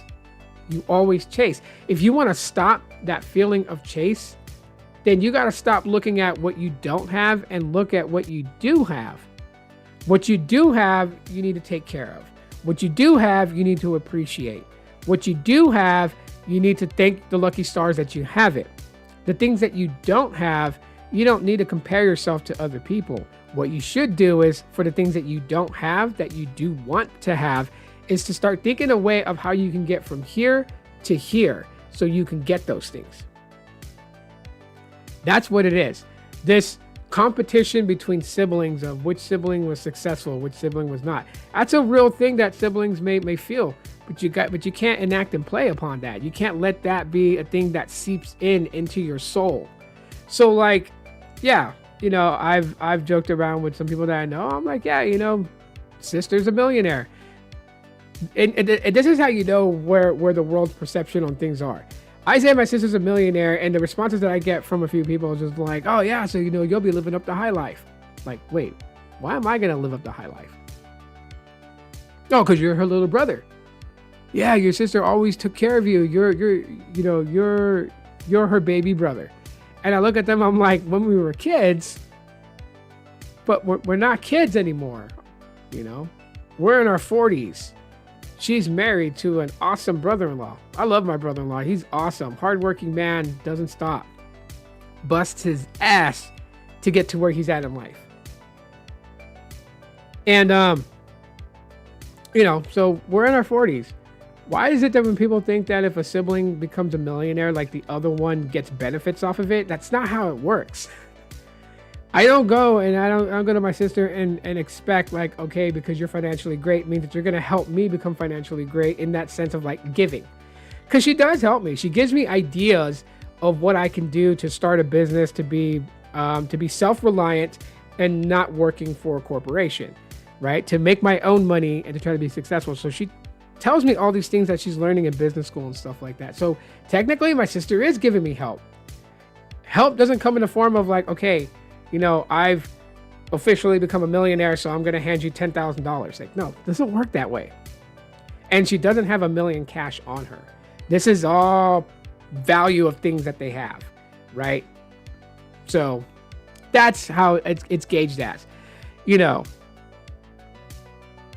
I'm just like, the perception and the idea of like, oh yeah, she's a millionaire, so just ask her for 10 grand. Like, no, I'm not going to ask her for anything. She's my sister, but she's spoken for. She's married. She has kids with a guy. Her obligations to her siblings is not there anymore. She's not the she's not the big sister in the home. Just like I'm not the older brother in the home. My younger sister, she's in the Air Force. She's a pilot for the B-52 bomber. So I always worry about her because when there's like world conflicts, they could deploy her because obviously her plane is built to go in battle. It's built to drop payloads. I always worry, but she has a great life, and I love seeing the life that she's living. Now my younger brother, he's moving up within a company that he's been putting a lot of time and investment in. So he's moving up in rank, and is like personally close with the owner of the company. So I do see my brother like getting really up there within that company as long as he sticks it out. And of course, he's got a fallback because if he decides he wants to play upon his teaching degree, he did graduate college with a degree in teaching, so he could become a teacher. So, and then my older sister, she's got investment in properties, and so far the business model that they've built is working and working well. As I said, if she can hop a flight from Hawaii to Phoenix like it's nothing, pay for first class seats on that, rent a vehicle, rent several different Airbnbs, and travel and stuff like that without batting an eye, right? So she's not checking her bank. She's not checking because they had already their method, how they do things. Everything was pretty much like paid before she even got here. The only thing she was really paying for was for gas traveling. And, then traveling to Dallas and going to medieval times and buying things from my brother-in-law and for the rest of my family back in Hawaii, to have as like stuff from Arizona. So yeah, coffee cell phone shop still on the table. Absolutely. That's my dream job. And it's not even a job, it's a business, right? I could care less if I have the same phones in the case for like 3 years. I just want to be able to run a shop, like a coffee slash internet, cafe that has like a mobile tech solutions area, right? So here's my dream. Here's how the layout would be, right? So I don't need like a really very big establishment, but although a big establishment like space would be pretty good, but maybe like the size of like how Blockbuster used to be, like those types of buildings, maybe about the size of that. I have an area with like comfortable couches with like little massagers in them, like at least like four massaging reclining chairs, a couple of tables and seats to sit down and have a snack, have some coffee, latte or whatever. And then of course, Wi-Fi, inside. They're in good Wi-Fi, not that bullshit Wi-Fi that they have where it's like, crawling speeds. But I want my customers to have really good, fast connections. And then like off in the corner, there'll be like a glass casing. Inside those cases, there'll be, smartphones like iPhones, Samsungs, Pixels, Motorola's, Huawei's, Honors, like some, nothing devices, OnePlus devices. And then it'll have some tablets, like some iPads, Pixel Tab, Samsung Galaxy Tab, OnePlus tablets, and those in there. And then next to that, it would have, MacBooks and Pixelbooks and Chromebooks, And I would sell those things, and I would hire like 3 or 4 technicians who can service things like screen replacements and battery swaps, those types of things, like literally just be able to fix people's phones so that way they're taken care of. That's my dream. I would open one. I just don't know where I would open it at, because one would be like home base. I mean, if it becomes really good and successful and people really love the atmosphere and the business and everything like that, then I would open up another location and open up multiple locations across the United States. But it's really hard to open up multiple locations when you want the same atmosphere for each location, because I wouldn't want anything to deviate away from it, because I'm not trying to franchise it and make it a chain. But I do want people to have access to my business where they live or near to where they live. And so, yeah, it's on the cards to have multiple locations. I'm just scared of doing multiple locations because you got to have the like-minded people who will help you run the business the way that you want it run, if that makes sense.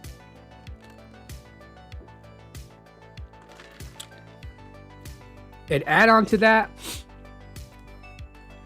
I was telling my sister about it, is if I hit the lottery here, I think the lottery right now is like 662 million.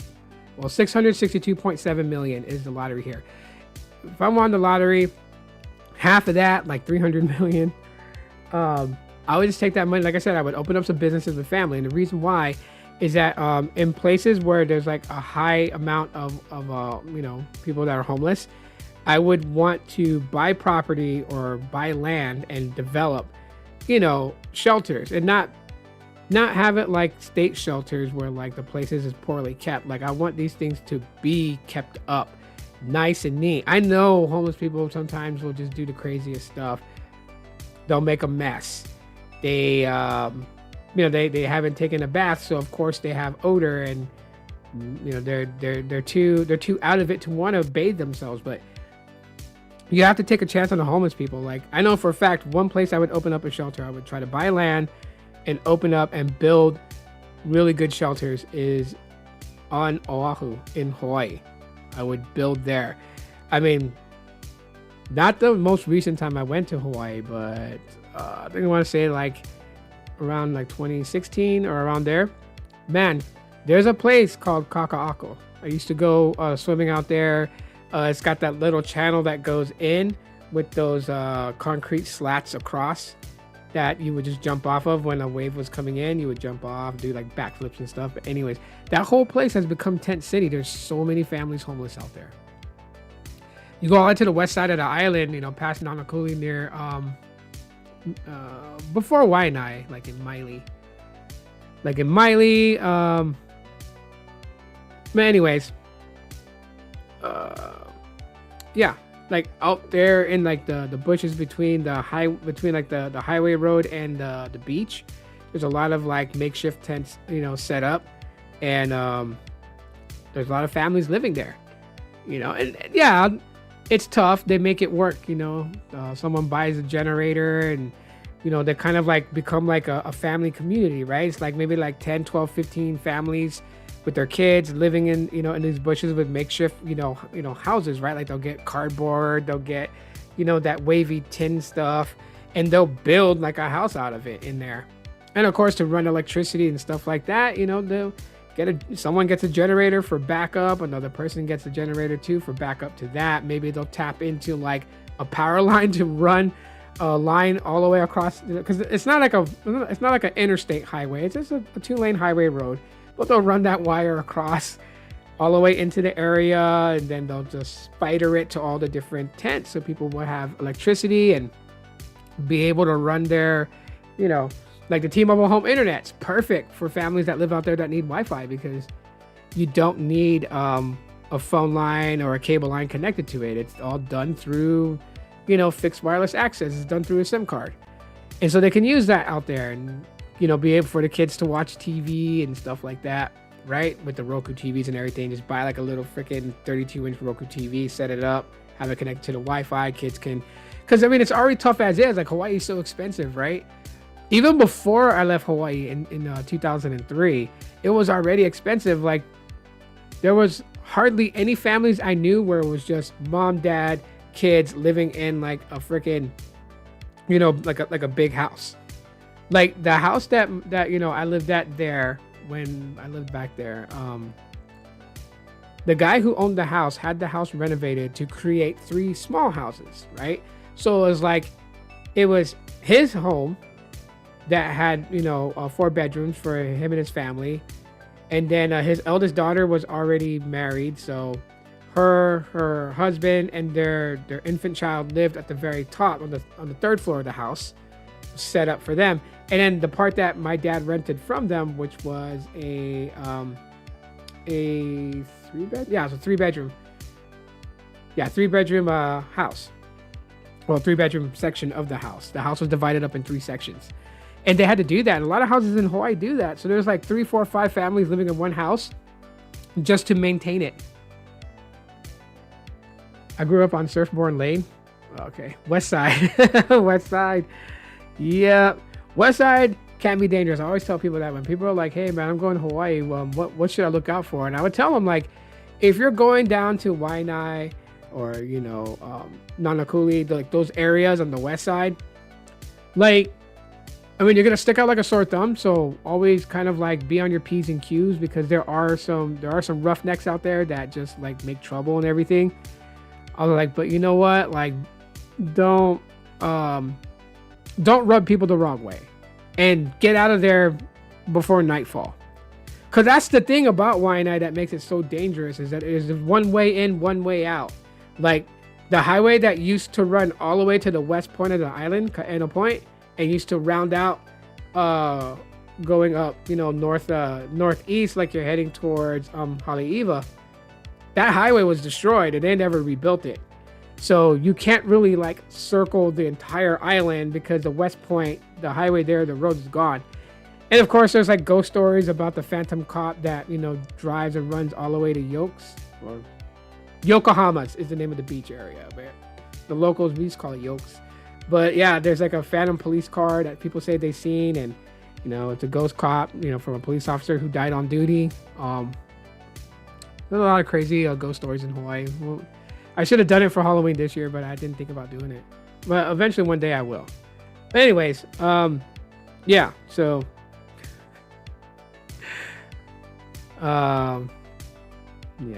yeah.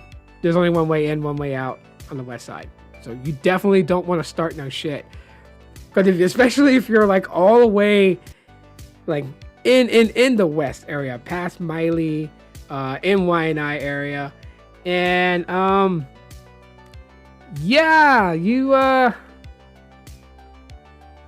want to be causing any trouble there, because on the west side area in Waianae, there's a lot of families, extended families, friends of family, but for better all intents purposes, Hanai family, which is like family that's not blood but is considered family. And so if you start trouble say like you're in the most west, like the most west point of the island you can get to, like, you know, near Yokohama's, right? Like, and you cause trouble. Well, they can call their family who lives in Nanakuli, which is on the way out back if you're trying to go back towards Honolulu. And yeah, you are literally SOL, because if they know your tag number, they know what car you're driving in. Yeah, they can find you and get you before you even get out. So never make trouble on the west side of the island. If you're a tourist, just, you know, stay in the touristy spots, right? Don't go to Halava housing. It's not a place. I don't know why. I remember when I was 16 and me and my friends used to roam around Waikiki at night, right? We used to mess around with the nightlife and everything like that. We were runaways from home. And I know there was guys that we were friends with, and like they were always telling tourists to go to Halava. They were like, yeah, you know, one place you definitely want to go to is Halava. But they would mention like the flea market at Aloha Stadium on Wednesdays and on the weekends. And what was so sad about it was that they were like, yeah, you know, to get there, you get off. Like, they were telling them to get off the bus that stops right in front of Halava housing, off the highway, and then they wanted them to go into the housing, through the housing, out the other side where you would see Aloha Stadium, and then cross across the empty parking lot, and then all the way into the flea market. But I know what they were doing. They were setting these people up, because one of the things that the Halava boys always used to do, right, always was tax people at the bus stop. I mean, like, several times I got jumped by guys from Halava because, like, I was wearing, like, you know, baggy white Menace pants, and I remember it was like a black shirt that was like I got when I bought Mortal Kombat 2, the game, and it came with like a shirt, and the shirt was black, and it had MK2 in white, and then it had like a silhouette of Raiden sending a lightning bolt up the shirt. Well, the guys from Halava thought I was part of a Filipino gang, so I got jumped at the bus stop because it was like 11 versus me. I thought I was gonna die, but man, I was like, if I'm going down, I'm going down. So I was getting, like, you know, I was getting jumped on by 11 dudes, and then one dude was nearby me, and I grabbed a dude by his nuts and drug him to the ground by his nuts to like cover myself up, using him as a shield. So they were kicking and stomping mostly on him, but they did catch me a few times. Like, I do have a scar up here for where one of them kicked me really hard. It split my skin open, and I was bleeding out. But yeah, Menahunis running around everywhere. Yeah, those little freaking 3-foot tall freaking menacing people. OG Halava, man. The 50th State Fair. So you know, you're from Hawaii, Anthony. You know this. The 50th State Fair is where all the local gangs pretty much settle beef. Like, whatever the frick is going on between neighborhoods, it gets settled. And it doesn't get settled at the 50th State Fair. That's where they round up their crew. They make sure, like, they get as many people for the Rumble, because that's what it is. They're going to have a Rumble. And what they do is, across from where the 50th State Fair is at, which is at Aloha Stadium, right across from it, like as if you're on, I think it's Bougainville Lane or Bougainville Drive. But that road is going all the way to Salt Lake. So right across, there's a Kmart. Well, it used to be Kmart. And there's like a little path behind the Kmart that goes down into like this really wide, deep ditch where, like, you know, waters would flush out going towards Pearl Harbor. And the freaking neighborhoods would gather up all their friends, family, whatever, whatnot. Then they would go to where this ditch is at. It's dark. You can't see down there at night. I mean, you can see. It's not like pitch black, but, like, you know, you can't see if you're driving by on the main roads going wherever you're going. And so, yeah, they would have rumbles. Sometimes 40, like 30, 40 guys on each side, and they would just go at it. I mean, yeah, it's kind of wild, but you know what the cool thing, though, is about Hawaii? The one thing I rarely see anywhere else. Two guys can have a disagreement, right? Say, you know, two guys were messing with the same girl. They found out about each other, so now they like scrap. They like get it on. The thing is, these guys, no matter what the situation is, if you call for an up and up fight, you'll get an up and up fight. It's only if your friends jump in, their friends are going to jump in. So everyone's surrounding to make sure no one gets involved. and the two guys fight it out. Once the one guy pretty much had enough, whether he taps and says he's done, he's had enough, or you've knocked him out, it's kind of like, yeah, they'll still have like bitterness towards one another, but you know, the guy who won the fight, he'll help you up. Like he'll extend his hand to lift you off the ground, help you up, help you sit up, make sure you're okay. Funniest fight I ever saw that was posted on YouTube was two guys, and this was at Kaka'ako. Yeah, as a matter of fact, that's where they were at. They were fighting in the parking lot there at night, and when the winner of the fight, the guy, he hit the other dude clean, like right by his temple, and the dude just locked up stiff and fell back and hit the ground, bumped his head on the ground. And so when the guy saw how his rival hit the ground, he literally freaked. Not freaked like, oh shit, like I won, or fuck this guy, yeah, I smashed him out or whatever, Like, no, he was like, oh, he ran to the guy and got down and tried to like protect the guy's head to make sure like he didn't spaz out or anything like that. And they were trying to help the guy regain consciousness and make sure that, that it wasn't a far greater injury. Like anybody else that knocked out somebody like that would have probably like took a quick TikTok video that they knocked old boy out and just like, look at him, he's all stretched out. Like, I tucked him to bed and boom, put him to sleep. Like, no. Well, like most of the people out there, we're just raised with that level of respect. Our grandparents would we would get whacked for acting stupid like that. Grandparents would, they would get the slippers and fucking beat us with it for acting dumb. So we're kind of raised with that level of respect. They even respect your opponent, you know what I mean? At least that's how I felt too. Like, I don't want to paint Hawaii in a bad light where people think, oh, if I go over there, I'm going to get beat up. Like, no, you're not. But like, they do like fighting. They like mixed martial arts. So they kind of created their own league. Like how Texas has, high school football. In Hawaii, they have mixed martial arts. You get, what was it? My nephew was telling me, like, schools started having this thing where they would have like the 3 best fighters of their school. And these guys, on social media, like on Facebook, they would rig up where to meet up with guys from other schools. So like 3 guys from Farrington would book fights with, 3 guys from McKinley High School. And they would be like, yeah, we're going to meet up here and one-on-one, we're going to do this and that. And then they would actually have like mixed martial arts fighting on the street. Real street fight. And there wasn't really much beef other than school pride. That was the reason. School pride, bragging rights. And they would have their one-on-one fights. Either they would, KO the guy, or it'd be a TKO because the guy kind of like ran out of, he gassed out, can't go anymore. Or, they made him tap out. Arm bar, knee bar, leg lock, those types of things, Kimura lock. And yeah, they're really, really active in that. I was like, wow, man, you don't have to take my word for it. Go on YouTube and just like YouTube, like, Hawaii street fights, or, like, yeah. And you'll see how many fighting videos are out there. Some are pretty whack as hell, but there's some good ones though. One thing about it is that most guys back home is they respect their opponents. Yeah, I know. I wish people were like that here in the States, because there's some people who are just too afraid to get an ass whooping. Like, I'll admit, the very first fight I got into, I probably looked like a dork. I didn't know how to throw a punch. I was already shaking because adrenaline was flowing, because I knew no matter what was going to happen in this situation, we're about to fight.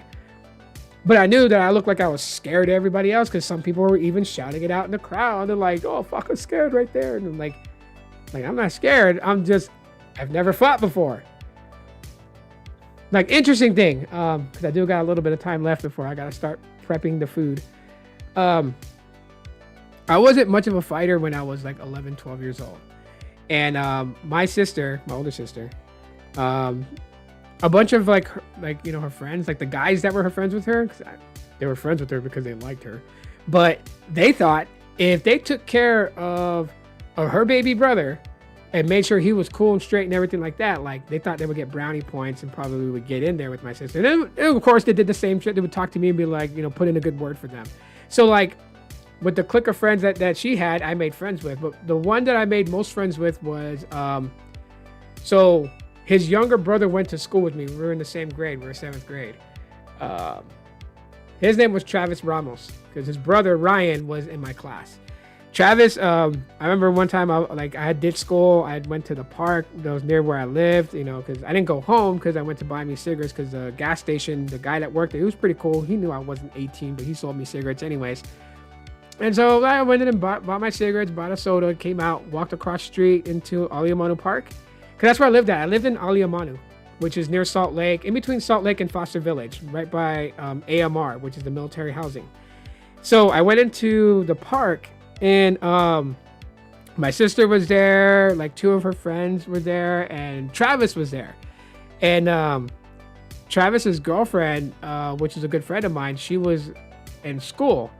So Travis was like, yeah, where she lived at, there was this Filipino kid. He was always making remarks towards her, trying to get her phone number, da-da-da-da. And she had told him to leave her alone. He won't leave her alone. So he knew that these guys, they considered themselves a gang. They were part of a gang called Pinoy, which is basically for like Filipinos. I feel bad for that gang because when it came to colors, they got ripped. Like Bloods, they carry red or maroon or black, right? Yeah. Or even like, like some Pyrus carry green, right? Like you see all these things on social media about it, Crips with blue and, so there's all these different ones, right? In Hawaii, I think like yellow was Cross Suns. That was a gang. There was a gang that used white bandanas. They were BTK, Born to Kill. But anyways, the gang Pinoy used pink. I kid you not. It was so hard to take these guys serious, but you had to, because the guys from this gang, their modus operandi basically was they like to stab. So they always carried knife. They always took like McDonald's butter knives and like kind of melted the plastic with a lighter and then sharpened it into a shank. So that was their daily carry, because they were always a target. I mean, you can't miss someone who's like dressed in like Dickies and a Ben Davis shirt with a pink bandana. That's target. You can see that. So anyways, yeah, so these guys were part of that clique. They were claiming Pinoy and everything like that. Travis was clicked up with another Filipino gang called BBI, which was Bad Boy Ilocano. That's what they were known as. And yeah, so anyways, he was just like, he was gonna go confront this kid. He was gonna fight him. It was gonna be one-on-one. I was like, and Travis didn't have no backup because everybody else was at school. I was the only one that ran into them that had ditched school, and my sister was like, yeah, we'll go with you. So it was like me and my sister, Travis, and 3 other people. We walked to the park in Foster Village. We went over there. Those guys were there. They were at the park by the swings and everything. And so I guess my sister thought I wasn't gonna do anything because she's never seen me be aggressive, But here I am, 12 years old. I want my sister's friends to like me. I want my sister to stop picking on me because she was being a dang biatch about shit. So we get over there, and Travis confronts the guy. The guy's name is Edwin. I remember him so well because he was always scared when he saw me on sight. But yeah, so Travis and Edwin are kind of going back and forth and arguing and kind of shoving and whatever. So with Edwin came two brothers that I became friends with after this whole ordeal. Francis Torrivillas and Johnny Torrivillas. They were there, plus 5 of their other friends, right? So Edwin and Travis are fighting and everything like that. Then one of the other guys kind of jumps in. So it wasn't Francis or Johnny that jumped in, but it was like one of their other friends that jumped in. So they began, it was like 2-on-1 on Travis. My sister and her friend didn't think I would do anything. So when that happened, I wasn't going to let Travis get jumped. So I rushed in and I didn't know how to fight or throw a punch correctly. So I was just swinging wild, like literally like fucking like just swinging for the franchises. That's what I was doing. And my sister's jumping like, holy shit, he's in. Like she was just all amped up because her younger brother actually jumped in on the fight. And the fight went down for maybe about like 7 minutes. Because the one that I got a hold of after swinging wildly and stupid looking, probably looked like Forrest Gump. Then I ended up I got off him and I just started like stomping on his head into the dirt under the swing seat. That's where his head was, and I just started stomping on it till like he kind of like just laid there. When I didn't see him like aggressively moving, the other guy was coming at me. So we started going at it, and my fight with him moved from the playground with the swing sets to where the neighborhood pool was. And it went behind that fence, and we were back there probably going at it for like 2 or 3 minutes. So, but ever since then, like, so that was like the first major involvement I ever got involved in. And ever since then, when I saw those guys, because they would be around, they lived in the same neighborhood that I lived in, but when they saw me, they would always, like, you know, you could tell from a distance, like I could tell it was them, and they would kind of look and stare to make sure it was me, and then if they thought it was me or for sure recognized me, they would turn around and walk in a different direction. But I didn't want that type of treatment or anything like that. So eventually, the year that I started 8th grade, Francis and Johnny had switched schools. They went to Moana Loa Intermediate, and they ended up switching to Aliamanu Intermediate. So when they came to my school and I saw them, that's where we kind of clicked up. And then I was just letting them know, like, I didn't have beef with them. I didn't know who they were, but Travis was one of my homies. And so your boy jumped on him, making it a 2-on-1. I had to even it. And Francis was cool about it. He was like, yeah, no, I get it. That's why I didn't do anything. And then I told him, like, yeah, you wouldn't have done anything. Because if for any reason, like, you know, my sister's boyfriend, Keola, he was on his way there anyway. So shit was about to get real if it didn't get settled. But yeah, ever since then, like, Francis and I have been really good friends. Even so, like, you know, we stood toe to toe. I think, like, our school, Aliamanu Intermediate, you know, it has the mix of local kids, like local surfers, to like the local city boys. And then you had the military kids, right? The kids that lived on Hickam Air Force Base, lived on Pearl Harbor Naval Station, or whatever, whatnot, right? So like the school had always had issues, because I know that the Filipinos and what was it? The Filipinos and the Samoans were having problems. So it was like the military kids got involved in that problem. Filipinos and Samoans were fighting. So it was like rumored we were gonna have this big rumble in the school. Good old days.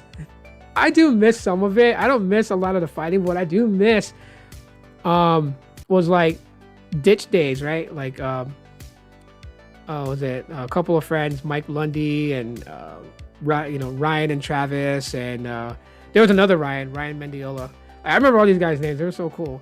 So like they would grab like the boogie boards and surfboards, and then they would catch me on the way to school, and they'd be like, "Oh yeah, ditch day, we go." So we used to hit in Mike's van, and we just used to drive around the island and just find spots to go surf and everything, and just, you know, they had a couple cases of beers for the guys that like drink beers, and then for the kids that like, you know, drink soda, they had coolers full of soda. We had like freaking big ass garbage bags full of like spam musubis, because my friend Eddie Polly, he worked a really good job. So when we would do these ditch days, like they would have the kids ditch school to go surf, then what he would do is he would go buy like $300-400 worth of spam musubis and just throw that in the bag. That's what we would eat when we got hungry. Which didn't even matter, because we would buy that much spam musubis, but we would still stop like at L&L's to grab plate lunches to eat lunch and whatnot and everything. So yeah, it was fun. Like I like doing that. Or, you know, when I got older, they started building actual skate parks on the island, right? So you had like I call it Mactown Skate Park. It was in Makiki, which is north of where Ala Moana Shopping Center is at. Like, more up north, like you're going to Manoa Valley. So there's that skate park I used to go to, or Ala Park. Ala Park, dangerous place to be at night. Well, I don't know if it is anymore, because I used to run with some of the guys there that were pretty cool from a project housing called Mayor Rights. And so they used to patrol that park, and then you got like a lot of, like, you know, druggies out there, because right next to Ala Park is Chinatown, where during the day Chinatown's cool, at night Chinatown bad. So a lot of gambling houses there and drug dealings and stuff, and so no good. But anyways, Ala Park I used to skate at a lot with a couple of friends that I knew. I would go on Hickam Air Force Base to go to their skate park, or we would head up to the north side, well, the east side more. The one at Kaneohe Skate Park. We used to go over there near K-Bay. Yeah.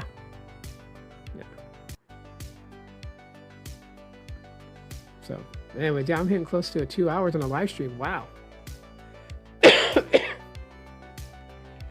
my little story time adventures.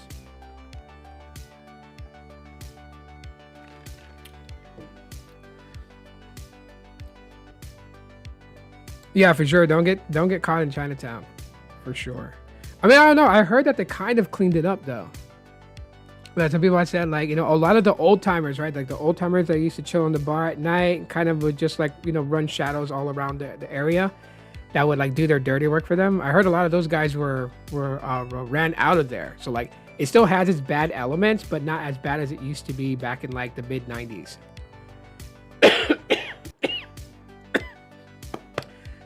Bad cough keeps coming back.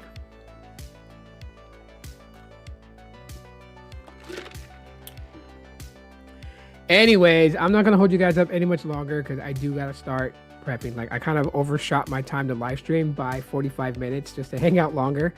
But yeah, we've been actively live for like almost 2 hours now. It's like an hour and 58 minutes. So anyways, I just wanted to tell everybody, that first of all, please be careful today if you're going to family or friends for Thanksgiving and you're gonna have a really good meal. Hopefully it's like superly delicious. You may have some drinks. I would please ask you guys to not drink and drive. Do not take it. Even if you only had one beer, just don't faffo. My son says it. He goes, faffo, fuck around and find out. Don't do that. Catch a ride home, like get a cab, get an Uber, get a Lyft. If you're a lady and you get an Uber or Lyft, have someone go with you. Don't just take the Uber and Lyft home alone. Okay? Have someone go with you. Be safe. You know what I mean? If you burn green, stay at home. Don't drive about.